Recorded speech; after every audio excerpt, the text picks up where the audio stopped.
Väčšina ľudí si myslí, že ich zvyk je náhodný. Hovoria, ani neviem, ako sa to stalo, zrazu som to urobila. Ale v klinickej praxi vieme, že vždy existuje spúšťač. Aby sme našli ten váš, používame rámec SCAMP. Predstavte si seba ako detektíva.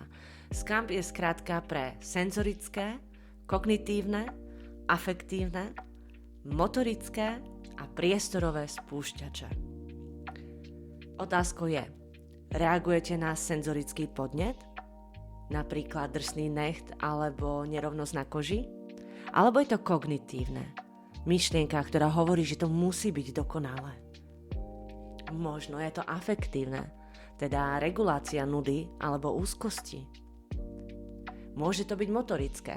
Vaša ruka je len opretá o bradu a to slúži ako štartovacia rampa pre váš zvyk.